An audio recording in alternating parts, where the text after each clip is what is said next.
2 Kings chapter 1. Moab rebelled against Israel after the death of Ahab. Now Ahaziah fell through the lattice of his upper room in Samaria and was injured. So he sent messengers and said to them, "Go inquire of Beelzebub, the god of Ekron, whether I shall recover from this injury." But the angel of the Lord said to Elijah the Tishbite, "Arise, go up to meet the messengers of the king of Samaria and say to them, Is it because there is no God in Israel that you are going to inquire of Beelzebub, the god of Ekron? Now therefore, thus says the Lord, you shall not come down from the bed to which you have gone up, but you shall surely die." So Elijah departed. And when the messengers returned to him, he said to them, "Why have you come back?" So they said to him, "A man came up to meet us and said to us, 'Go, return to the king who sent you and say to him, Thus says the Lord, is it because there is no God in Israel that you are sending to inquire of Beelzebub, the god of Ekron?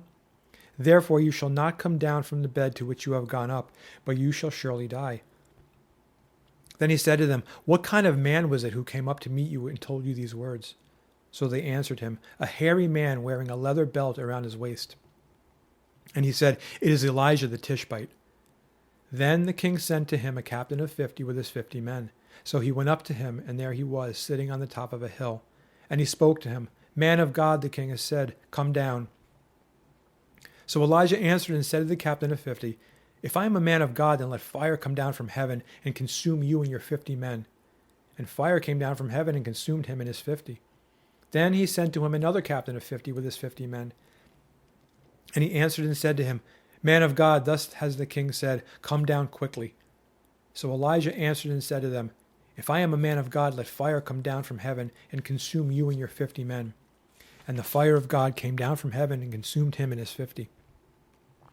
Again, he sent a third captain of 50 with his 50 men.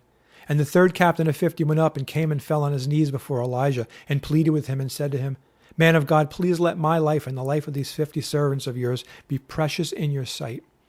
Look, fire has come down from heaven and burned up the first 2 captains of 50s with their 50s, but let my life now be precious in your sight." And the angel of the Lord said to Elijah, "Go down with him, do not be afraid of him." So he arose and went down with him to the king. Then he said to him, "Thus says the Lord, because you have sent messengers to inquire of Beelzebub, the god of Ekron, is it because there is no God in Israel to inquire of his word? Therefore you shall not come down from the bed to which you have gone up, but you shall surely die." So Ahaziah died according to the word of the Lord which Elijah had spoken.